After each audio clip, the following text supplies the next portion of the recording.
this is who I am.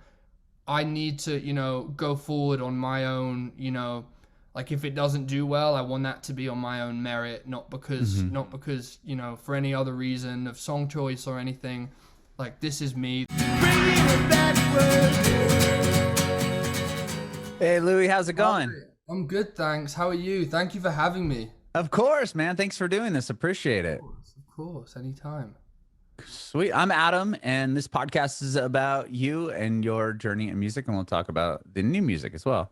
Awesome. Yeah, nice to meet you. Nice to meet you as well. So, I did read you were born where in the UK, but you moved to Philly at an early age, or was that kind of the story? Tell me about that. Sorry. Yeah, no worries.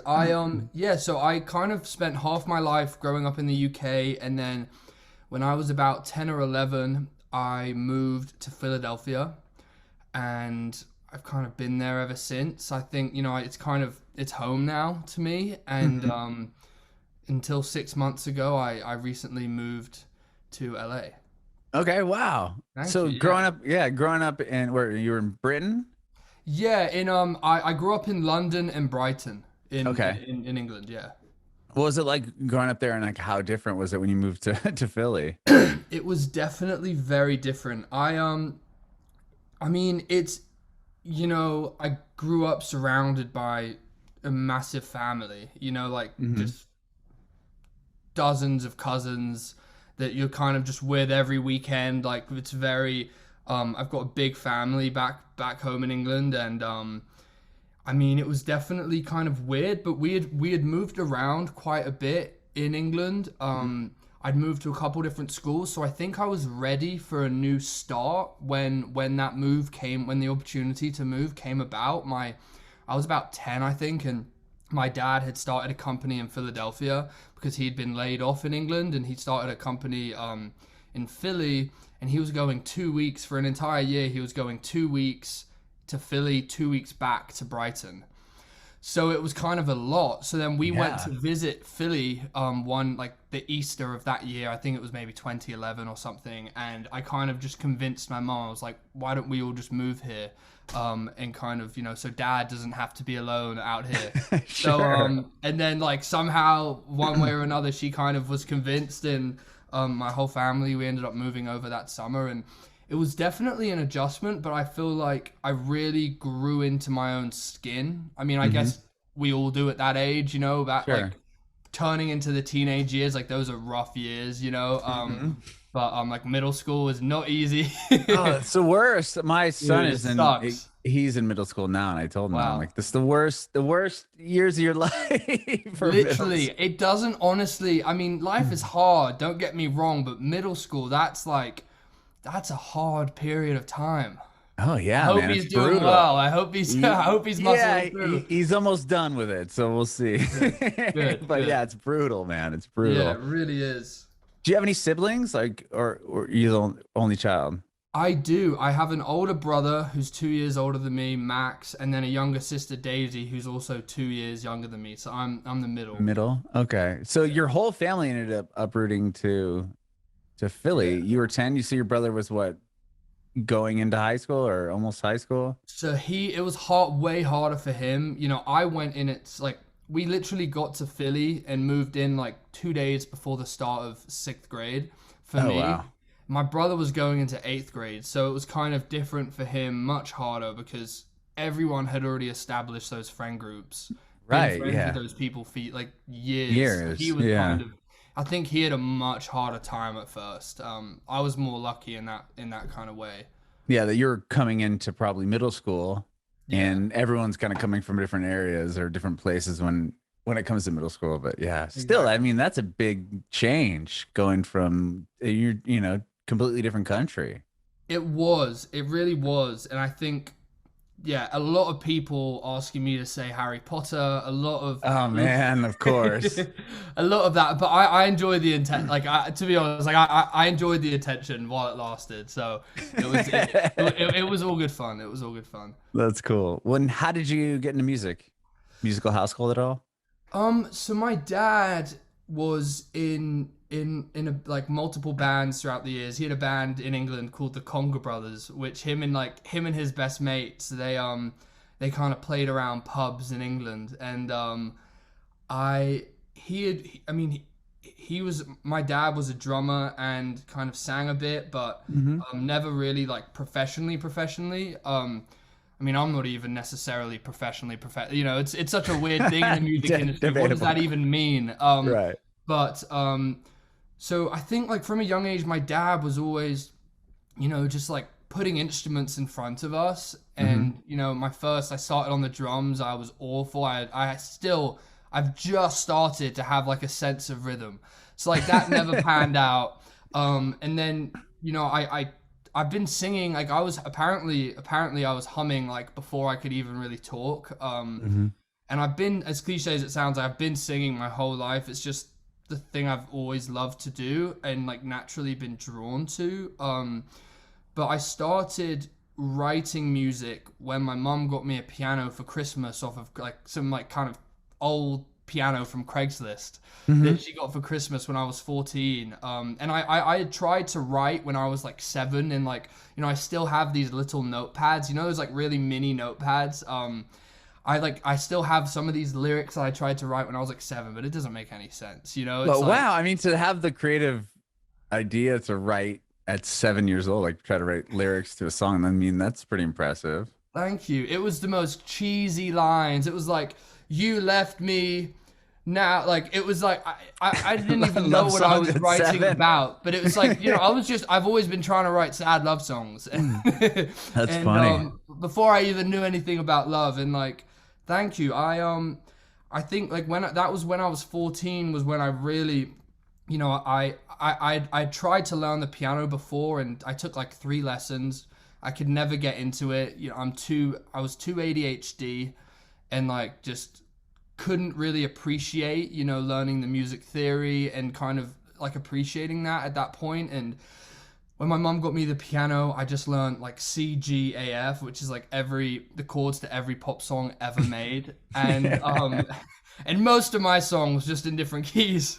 and and I had kind of just that's kind of what I started on. And then I started writing to those melodies and started really writing like the first songs when I was 14, and kind of just haven't stopped since, and just been it's all I'm really good at. Like I was never a good academic student, so it's kind of I like to think this is what I'm supposed to do with my life, Mhm. and we'll see. I mean, I definitely think so, but hopefully, you know, it keeps panning out.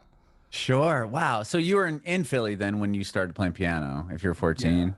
yeah. Okay. And then you were writing songs pretty quickly after you started, learning how to play. And then at that point, like, are you showing people your songs, or is it kind of like you're keeping these to yourself?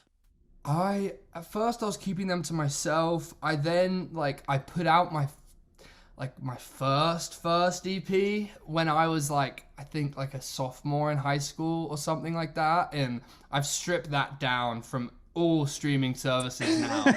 But I mean, it was like the cheesiest thing, and I like thought I needed to sing in an American accent at that time, because Oh. that's, you know, that's what a lot of English artists do. You kind of like, you're like, where's the English accent? So I was singing in an American accent at first, and I just realized that was not working for me. So, So so you like were trying, because I always thought that, like, if people were just singing and they had a British accent or an accent, it just kind of didn't cut through. So you're like literally trying not to sing with a British yeah, accent. like I was literally, Interesting. because I thought, you know, listening to, you know, One Direction and other English artists, like a lot of them sing in American accents, and Hmm. I honestly don't know why. I don't know if it's just more, you know, more accessible, like, you know, more just like it does better. I'm not sure, but you know, it wasn't until I started listening to Ed Sheeran, and I was like, why am I? Because he's like one of the, you know, one of the most notable artists from England who do sing in an English accent, and Well, he's I the just realized, biggest why am I? artist on the planet. I mean, Yeah, if literally. it's crazy, like literally, he is the. If you look up Spotify, like like he's the number one artist, like Actually, on Spotify. Yeah, isn't that crazy? jeez, I knew he was like years ago, like last year. I probably looked, and that's the goal right there, to have that little icon on my Oh Spotify. yeah, yeah, It's yeah. like number in like in the world. But Right, I yeah. didn't realize he was number one now. He's That's number insane. one in the world. I think I'm like I should just check right now, but I remember looking like 2 weeks ago, Oh, I and mean, it it's got to be then. That's so wild. yeah. How come I can't find it now? Or it's not even showing. I'm on his page, but I'm like 99% sure he's number one in the world, which No, I is bet. oh yeah, That's he is number one in the world, Ed Sheeran. isn't I mean, imagine what that must be like. I mean, seriously. Like, That's crazy. I mean, yeah, I insane. can't even fathom. He has 84 million monthly listeners. That's unbelievably insane. And you think of, yeah. Okay, so well, he was a guy doing so not to go on an Ed Sheeran tangent, but he was the one that was I'm singing always in a down British for accent, and it. you were kind of like, well, okay, well, if he's doing it, I should try to do it. Yeah, I just kind of realized it didn't sound good, me like forcing out an American accent. So I then, I released that EP in high school, and then I was writing my, all along, and it was kind of, I just realized like this is what I want to do, and I was really lucky to have I have really supportive parents, and Hmm. I mean, I don't even know what I'd be doing, if it weren't for them like helping me and believing in me. But they were supportive enough to let me not go to college when, all my counterparts were all going to like colleges, and Hmm. I took a year then to just write and record like my first debut real EP, and I did that, and then shortly afterwards, I wrote and recorded and put that out, and it started to get a little bit of traction, like pretty minimal, but I was starting my career, Right. and then American Idol reached out to me, and then kind of just Catapulted from it turned there. into not a gap year anymore, which Yeah. I'm still Wow. trying not to go back to school. So Wow. Okay, so that first EP release, that's when you were actually trying to sing in the American accent? Or did you decide not to do that even on that very not small victories, but the one that you said scrub from the internet? the one I scrubbed from the internet was I was singing on like in an American accent on that one. Okay, that's the one. That's the one that is long gone. Okay. And then you just decided like I should try to push this with not doing that. And like, was there like a validating moment that someone was like, "Whoa, this sounds really good." Like, what are you doing different? And you're like, "Well, I'm not trying to sing in American." Like, was there any of that?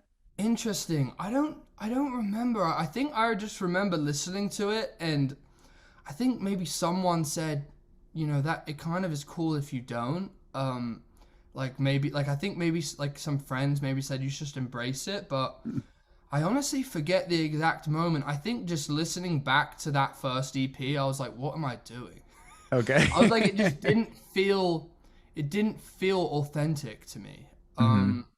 So I think I just kind of gradually through, posting covers on Instagram, doing that whole thing, and then writing, I just started trying it out and experimenting with it and Hmm. seeing what it sounded like in an English accent. And I just kind of began to really kind of just by doing it so much and doing open mics and things like that in Philly, I just kind of started to find my voice in a sense. Okay. As Yeah. cheesy as that sounds. No, I mean it takes time, right, to literally find Yeah. your voice. I mean, I came from Yeah. radio, or I did radio for a long, long time, Wow. and just to become yourself, like be you, and like that's always what people say, just be you, and it's like that's like the hardest thing ever to find you and your voice Yeah. and how you should sound instead of just trying to emulate or mimic other people that you look up to.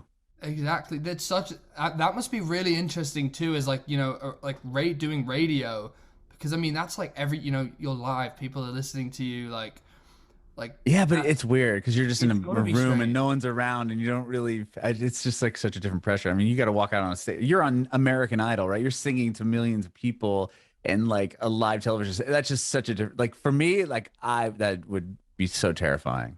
It At least nobody was. knew what I looked like. I couldn't do what you do either, because I fumble on my words way too often. So Oh well, yeah. It's again, it's all about repetition. But yeah. okay, so I'm curious. I want to talk about the American Idol thing because it obviously is a big piece of your story. But so with Small Victories, you put that out, and that's what eventually drew the attention of American Idol. Like, kind of tell me how that worked. So I was.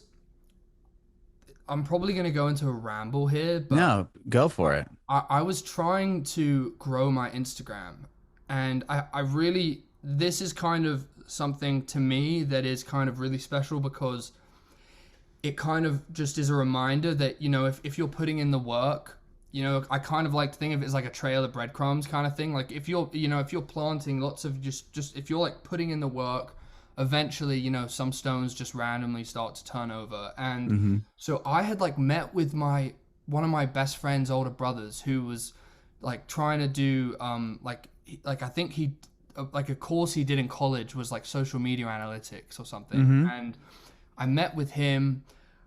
I had like my like parents he's overage like my parents like bought him a bottle of like whiskey or something for like helping me out, Sure, and yeah. I brought it over to him, and I we sat down for an hour, and he was kind of giving me tips on like trying to grow my engagement and grow my reach, because at the time I had like, I don't know, 6,000 followers on Instagram from just doing like the follow thing. Oh, right. Follow and follow. Like, yeah, I don't even like I would just go to like Shawn Mendes and click the people that like follow him, and then just follow them to see if they would like my be music. interested in, yeah, you, right? Yeah, and I smart. was trying to do that, and then I basically, one of the tips this like my great friend now told me was, he said, go like find other like upcoming people, like aspiring singer-songwriters, comment on, like, engage on their posts, and then their fans might engage back to you. So I was doing that, and I don't even know the girl. I need to thank her one day. Like, I don't even know who she was. I commented on her page like, oh, like, this is really beautiful. Please check out my stuff. A casting producer for American Idol was Shay Wilbur, who's like a great friend of mine now. She was looking at this girl for America, and then saw my comment randomly, clicked my profile, was interested, like, and then found my music on Spotify, and then was like DM me, and I thought it was like fake. I was like, Right. Oh I've my got gosh. some random person DMing me saying like, would I like to audition for American Idol? And I was like, this can't be real. Like, I was like, what? Like, I showed my manager at the time, and I was like, this is like fake, right? And it was weird. It was very strange, and it kind of is inspiring thinking about it, because you never know that, if you're putting in those steps to just grow, and eventually some things do just kind of happen, when you're putting that work in there. So That's incredible. I've heard the story of people getting DM'd on about shows like that before. But I've also heard a lot of people, like, if I just listen to podcasts about, how to grow your engagement and like all these social media tactics, that's always been one that's kind of come up, is the fact that you should go and find, similar people, or similar, you know, like, for you aspiring songwriters, and you're going in there like, hey, like, check my stuff out. Like, do you feel like that was really working for you? I mean, aside from getting the gig with American Idol, that obviously panned out, but like the rest of it, was that working? I've just heard that before, and I've never actually talked to somebody that's tried to do that. Interesting. Yeah, honestly, it was. I mean, it's a very slow build. I mean, Mhm. it was not. It's weird. Like, at now, I look at social media growth very differently, which is like honestly unhealthy, because I've watched my Instagram account Yeah, blow up boom. from you know Television decent but exposure. Yeah, relatively yeah. small, and like, and to now national television, like, seeing those numbers, it's kind of created a bit of an unhealthy like an unhealthy thing, because now I'm like, it's not good enough, but Right. but it was a slow build, and it was working like very slowly, a couple follows a day, I mean, that's just in cool. doing That's that. I mean, that's growth, like, that's Yeah. growing, which is really, really cool. It was, yeah, it's a slow build. I definitely, after everything started kicking off with American Idol, I definitely relaxed on that front. I didn't do that as much.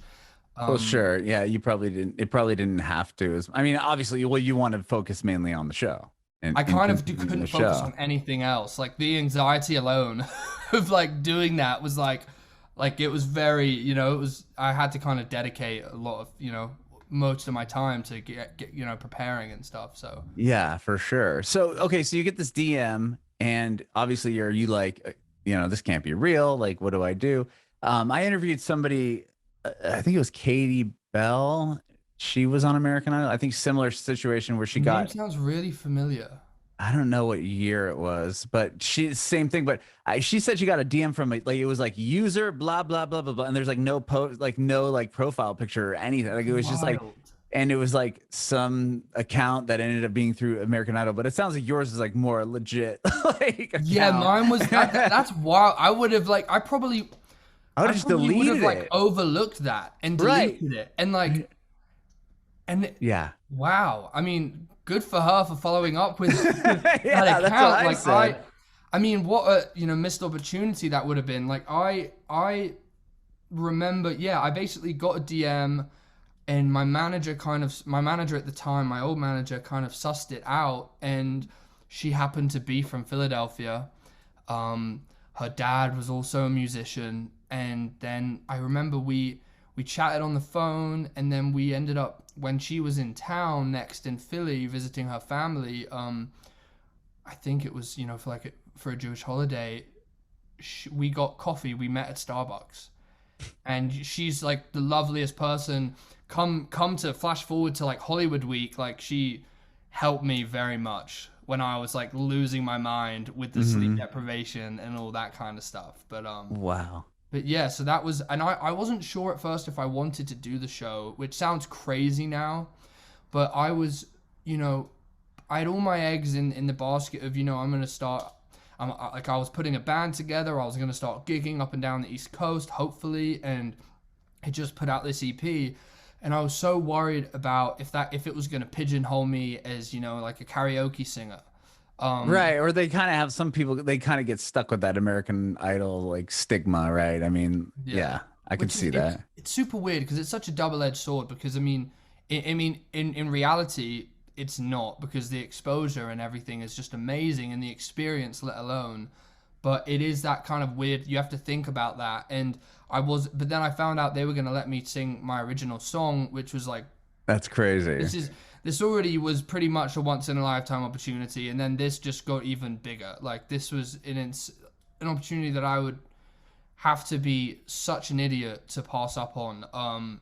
And then they were letting me tell the story of Change, my song that I wrote about like suicide prevention and like going through the loss of one of my brother and I's friends. And yeah, it was such an amazing experience, and just overall, like, I mean, it's changed my life. So Sure. I mean, the fact that the song's incredible, and I know it was about a very, difficult topic, and but the fact that you went on TV and did a song of your own, like talk about like being bold, because if likelihood of advancing with the original song is so much like smaller, because if it's going off votes and people, a lot of it's song choice. Like I'll watch American Idol. I mean, years ago, I remember this guy was really good, and then he did like in the middle of the show, halfway through, he did like a Ryan Adams song, and I'm like, Ryan Adams is cool, and the song he did was cool, but 90% of America is going to be like, what the hell are you, like, what song is this? Like, wouldn't you Yeah. pick a hit that, like, I don't Yeah. know, you know what I mean? Like, I feel like some of the time, and they already used to talk about this on the show, is like the judges would be like, oh, that's not the right song choice, because a lot of it has to do with that. But the fact that you're like, I'm just going to do an original, like, whatever. So much of it is, and you know what? It's weird because I never thought about it like that. In the moment, I was just like, this is all I know how to do. I'm not in college. This is what I'm trying to make my career. If this, if I'm gonna do American Idol, if I'm gonna go on this, like, it has to be like, I have to be able to do an original at some point. Which I don't know if that sounds like I had some sort of privileged mentality, but I was just No, like, it's this is who I am. I need to, go forward on my own, like if it doesn't do well, I want that to be on my own merit, not because, for any other reason of song choice or anything.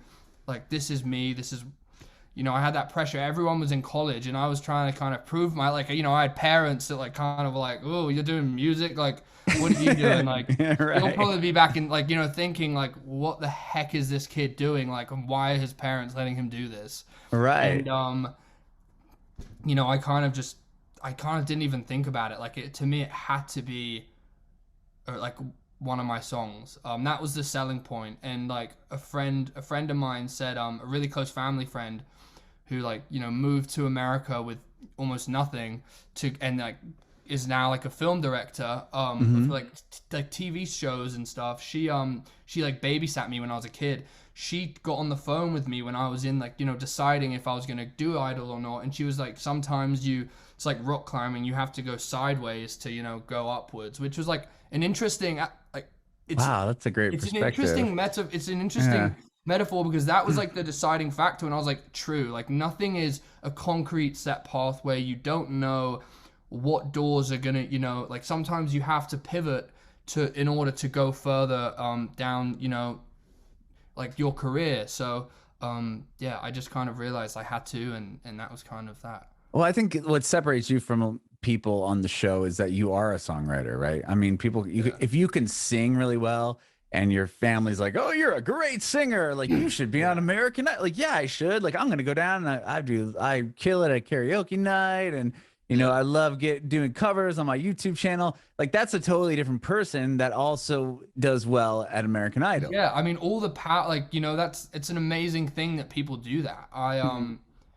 But thank you. But like, that's like you coming from a totally different mindset is like, I'm a songwriter. I'm here because, you know, why not? Like, it's a massive platform. You can get like real, you know, feedback. If people are going to care, they're going to care. If they're not, then obviously I know that. Then I got to go back to the chalkboard, you know? Right, like, right. I mean, I thought it's bold. It was a great. I mean, I think that's so awesome that you did that. Thank you so much, Adam. I appreciate it. Yeah. So you do, I mean, obviously with the song and everything, and you do it and you advance far both times. You came back on the show the next season, didn't you? So and you did it during COVID. I mean, yeah, that was insane. That was I don't know how, when you get to Hollywood Week, it's pretty insane, because you're just surrounded by the most talented people you've ever met in your entire life. And I kind of got very much like a bit of like imposter syndrome. I was like, what am I doing here? There are people that are singing acrobatics like around me. You know, it's like, you know, you have the R&B singers and the people that just can do the most insane runs, and you're just like, I just forgot I could even sing. So I honestly don't know how I kept going forward in the show. I was just really lucky. I was just trying to be me. I think, you know, there's so much pressure when you're on a TV show to think, you know, I need to try to be what I think the producers want me to be and things like that. And I don't know. I realized like I just need to try to be me as best I can. And if it like doesn't, I don't know, somehow I just kept going forward, and I was so fortunate about that. And yeah, I got to the top 7, which we ended up going into the pandemic. So that was just wild. And yeah, because it goes from like what live stuff to now you've got to produce your house or something like that. Yeah. So it was all pre-taped up to that. Like we had just got to LA to start rehearsing for the live shows. And then like 2 weeks into being in LA, state by state started shutting down, and then we didn't know if the season was going to be canceled, because like they sent us all home and they were like, we don't know what we're going to do right now, like we'll let you know in a couple weeks. And they kind of made like 2 filler episodes for 2 weeks, I think, and then they kind of just told us, okay, we're sending you 3 iPhones, like a giant audio rig to like record your vocals, and it was insane. Like and they sent us 3 ring lights, so we kind of basically became our own like producers, and I learned a lot about television production. So you had 3 iPhones. What, you just set them like around you, like so you could kind of play. Like, dude, it was walk me through this. It was like, I've got a tiny little ring light right here. they were these gigantic ring lights, you know, like we were on Zoom like we are right now. I would be standing on an X. My old manager would be, the iPhones would be in the ring lights. We'd be lining up shots, holding the computer up to what the phone camera was looking at, like through the ring light, to the producers, working out each angle. On with the lighting department, they would send us like Philips, like lighting, controllable light bulbs. Like they were like, okay, move that light in the corner there, and it was like they sent us like stuff for set design. Like they sent me cushions. They sent me, because like, you know, the first song I did was in my bedroom. You know, like they sent like strip neon lights. Like we had to set up all this stuff ourselves, and then let alone we had an audio rig. I don't even know what, like, I like to think I'm pretty well versed in like sound engineering vernacular a little bit, just through recording a lot, but I don't even know what this thing was. Like, it was like an audio generator. It literally took sound from their like broadcasting station that they were using for this, was in like, I think like Kansas City. It was like the one place that was like the one broadcasting station at the time that had stayed open through the pandemic or something. So it had a feed going from Kansas, from wherever we were, you know, there was 21 of us. Yeah. Like from all over the country. A broadcasting feed going from wherever we were to Kansas City and then back to LA. And like, we did it all through that. It was like, that was where, you know, that was the feed from the cameras. It was just all insane, very long hour days. But you know, we got to find the silver lining. We got to learn a lot about TV production, which was cool. And they found a way to, you know, keep the season going, which we didn't even know if they were going to be able to do that at first. That's cool. I mean, that special. sounds crazy. Yeah. I mean, you get to learn all of that, right? I mean, they're like, doesn't surprise me, but I would have never guessed that you would have had to have like their lighting department on like the Zoom and like their producers to make sure that the angles look good. It makes sense, but it's one of those things like I wouldn't have imagined they took it that far, but they have to, right? I mean, it's a major show, major network.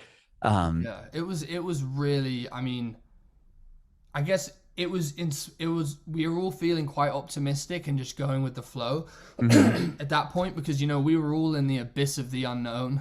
Sure. And like, you know, like the whole world. And I think we were all just figuring out one step at a time. And we were just grateful that they were, you know, finding a way to keep it going. I think they were the first reality TV show to come back on air in the pandemic.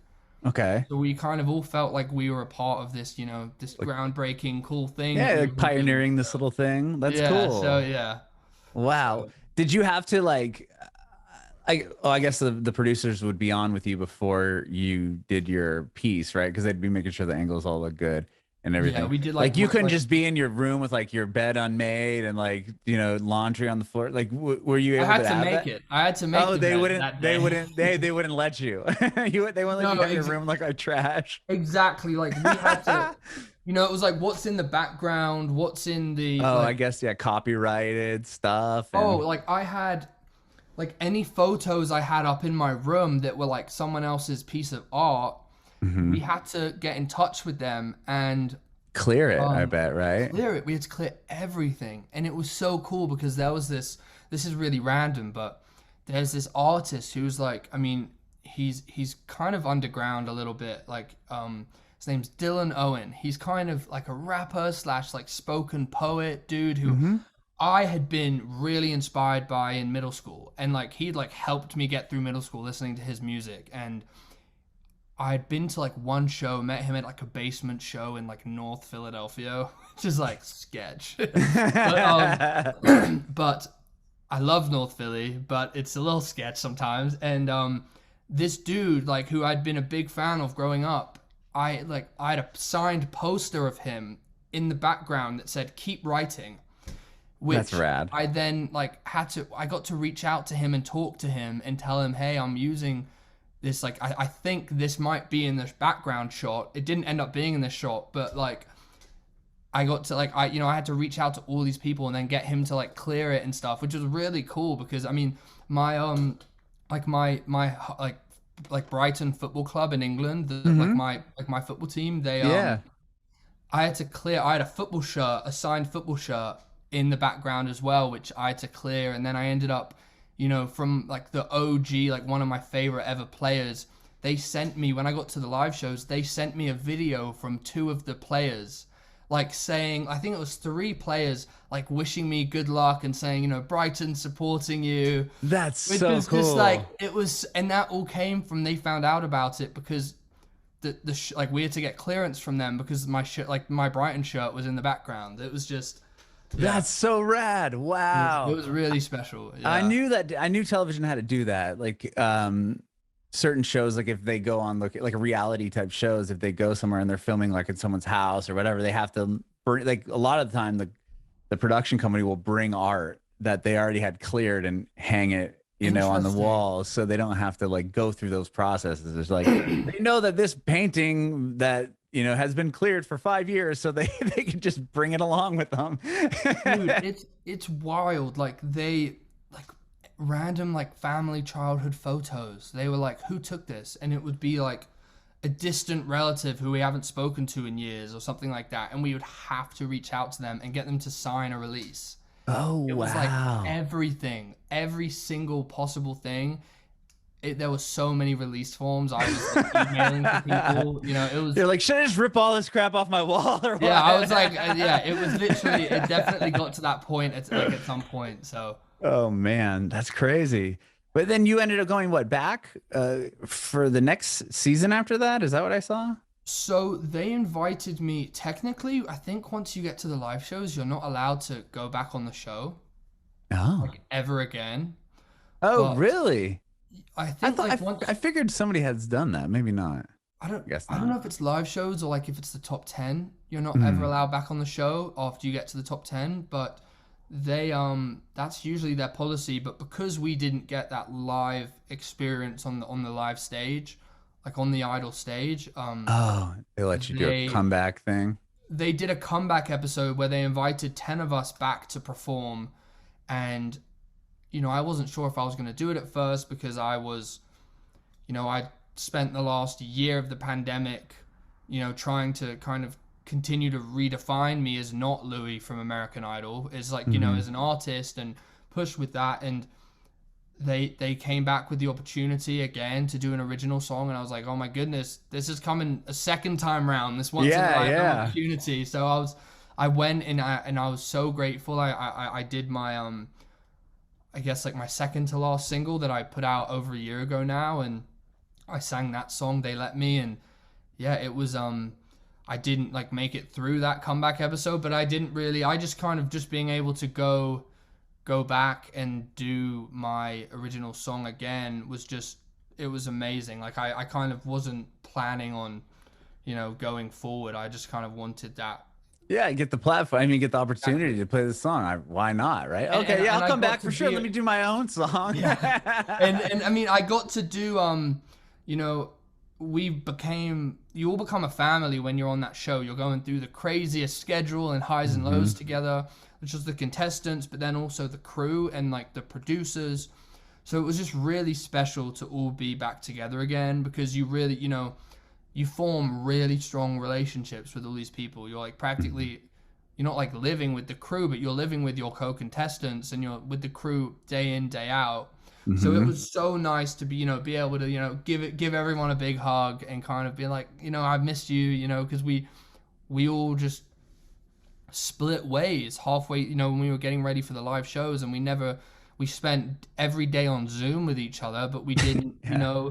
we didn't actually get to really have a proper goodbye. We didn't really get to see anyone again. So Uh-huh. that was really nice to be able to see everyone. That's awesome. That is so Yeah. awesome. And now I want to talk to you about your new song, Burn This All Down.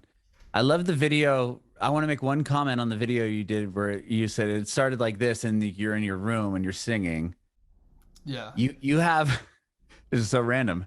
You have a lamp in the background and it looks like the big Pixar lamp. It's like a gray lamp. Oh, true. I have that lamp. You have it? You Yeah, have the it's the exact same lamp? one. Yeah. I gotta Yeah, ask I my don't know. mom where it's from. I don't. It's from IKEA, I I think. thought, okay, I thought it was IKEA. That's sick. And That's it's funny sick. because we recently moved to Nashville, and it's in my Nice. son's room, and I was like, that's so like random. There's That's just that so was the one weird. random thing That's that I so saw. sick. That I That's was you like, should just tell him like that's your lamp. if you see this, he's in this video. This guy borrowed your lamp. Yeah, I Uh, did borrow it. That's wild. I didn't even realize it was in the shot. I guess it is in the side, isn't it? It's on the side. Yeah, it's the only reason why I know. That's wild. That's sick. That I'm was the glad first you thing I brought that noticed. up. I was like, I have that lamp.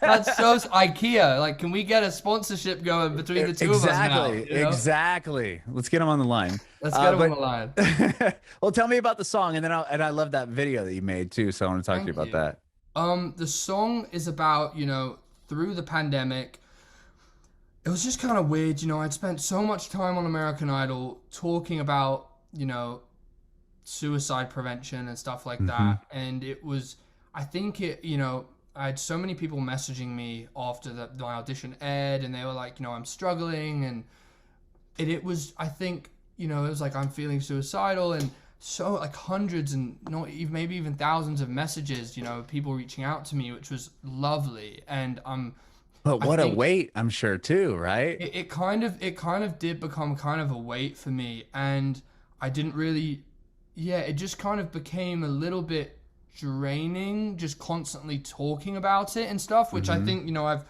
figured better ways to kind of talk about it now, and I'm more used to it. But at the time, it was just this whirlwind. And I then started, having, going through the show, I ended up, I was dealing with my own anxiety. And then going into the pandemic, we all kind of went into this thing called, post-idol depression, as we call it. And Sure.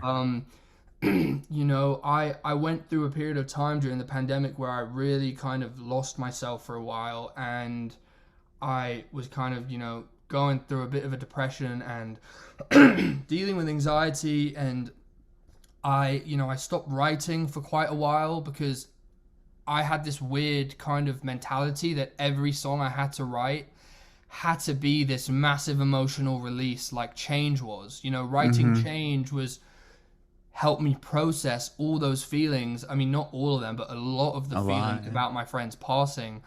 And I kind of, just associate that was my biggest song so far that had done like, the most like,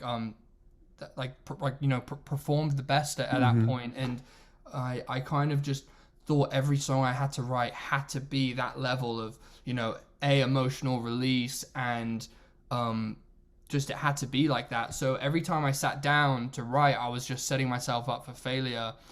I honestly, like, as crazy as it sounds, like I felt washed up at like 20. It was like Hmm. really weird and not healthy.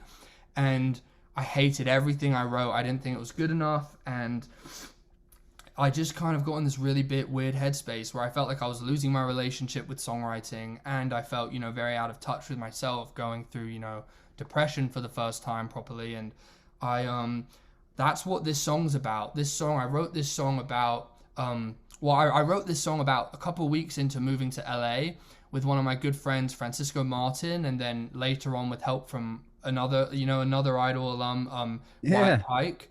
But we were just hanging out at Francisco's house, like kicking He's back such a one cool night. guy. I've interviewed him a couple Oh, times you actually for have? this Yeah, for no. this podcast. He's a great dude. Oh, that's sick. I didn't know that. Yeah, he's a great guy. And we he just started playing the guitar randomly one night, playing some chords, and I just started like just randomly freestyling, and all these pent up feelings of everything I'd been dealing with that I hadn't been getting out, because songwriting's, always been that outlet for me. And all of a sudden I was having a hard time, getting anything out.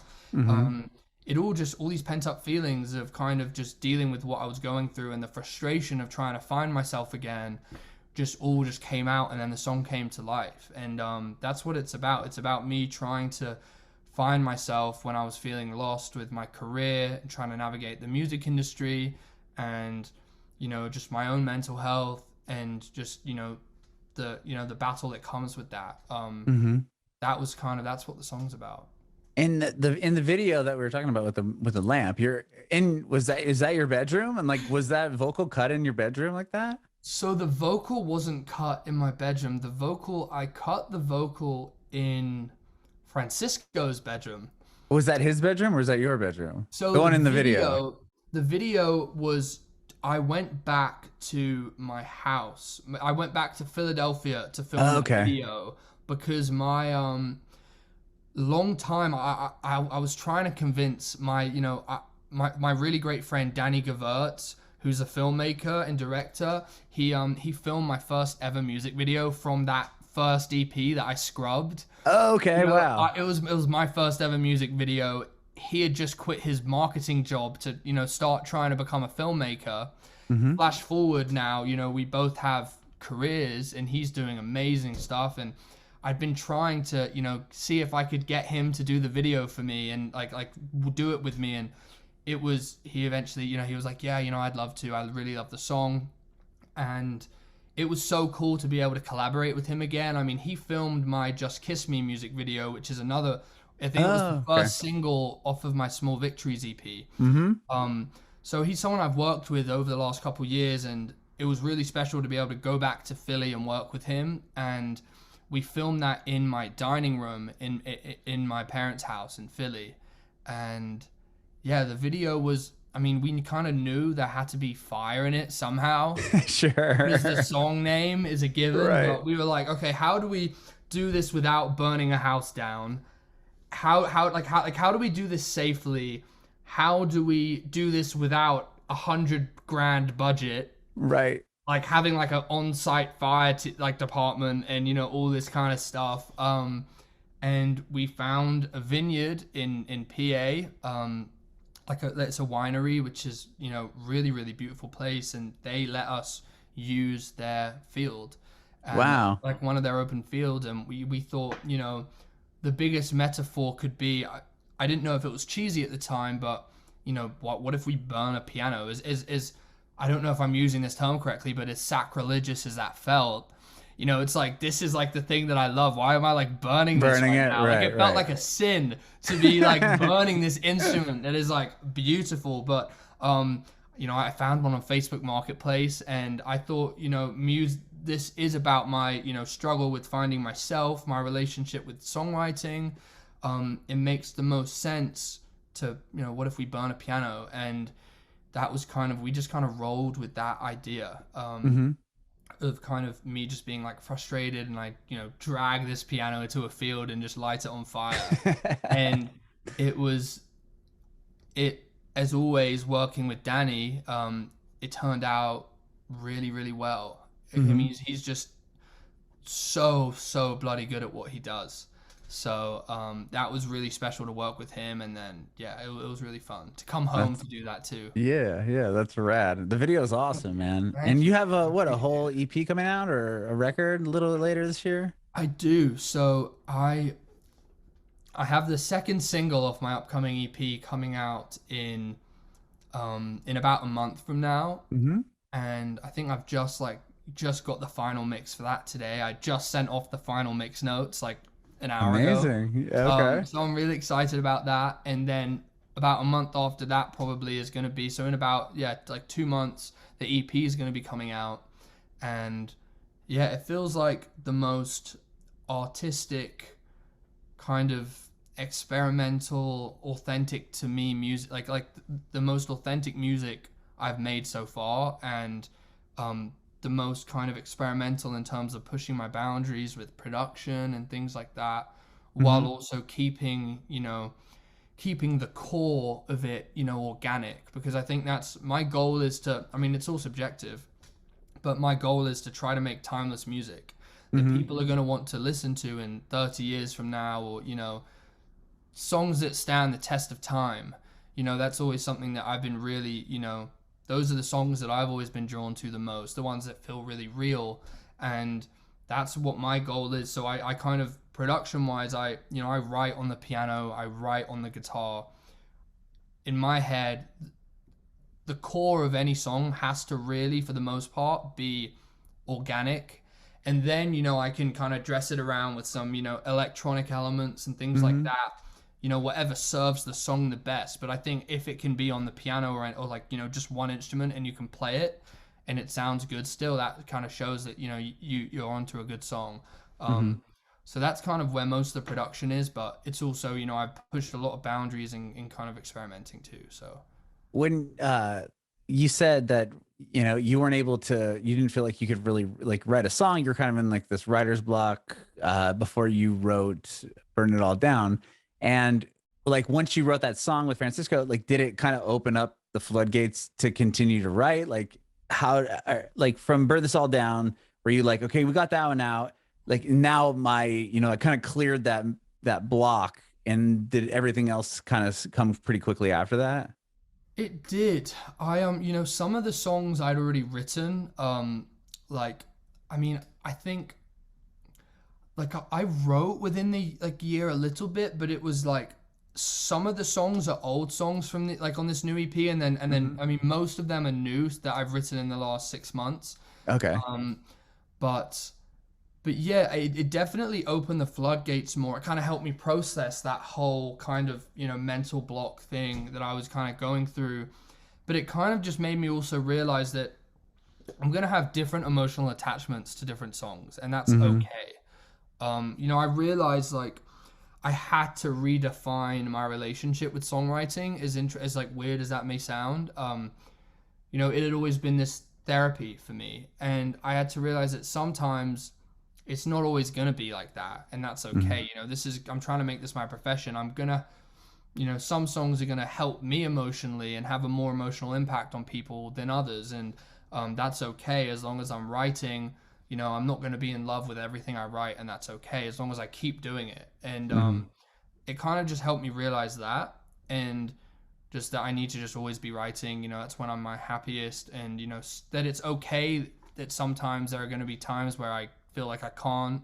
It's like there are going to be times where I have writer's block, where I don't like things that I'm writing, but as long as I just stay the course and keep working on it, or throw myself into some songwriting sessions, to get inspired by working with like friends of mine, I think I'm gonna be okay, hopefully. So I think that's a weird psychological thing that I'm sure a lot of writers feel is what if I wake up one day and I can't write a song again, or I can't write for an author, what if I can't write one day? And it's because it's that weird thing that's just in here, that's like in your brain, that's this inspiration that comes, and it's it's a weird thing, but I think I'm gonna be writing for the rest of my life. So that's I don't think I know so. Yeah, I know I will. So yeah, that's kind of what it made me realize. Sorry, I'm rambling. No. I love that, and I appreciate your time. Thank you so much for doing this, Louis. I have one more. I appreciate it. Yeah, I have one more quick question. I want to know if you have any advice for aspiring artists. Yes. I think is just be yourself. Like really just try to find who you are. I mean, we're all constantly trying to figure ourselves out and find ourselves, and that always evolves, but just be you. Try to be like as genuine as you can be, and just write what you feel and what inspires you, and don't be discouraged, because the world that we live in now with TikTok and labels and things like that, it does not come easy. And we all kind of think, oh, viral, we have to go viral and stuff like that, and it's just no, it's a slow build. There have been so many days where I'm like, can I really do this? Can I make this a career? I'm never going to give up, but it's very easy to be down on yourself sometimes when things aren't moving as quickly as you hope them to, and it feels like you're just kind of the first couple months I was in LA before I found new management up until recently. I felt, pardon my term, term of speech. I don't know how you guys are on swearing on this podcast. Oh, you can swear you can do whatever you want. Cool. I felt like I was just eating shit for like months, as a struggling artist, and just don't give up, because anything is possible. I was just making TikToks, not annoyed at my engagement. It can be very disheartening at the moment within the current world of social media and that instant gratification, but just stay the course, believe in yourself, and anything is possible. Bring it back. birthday.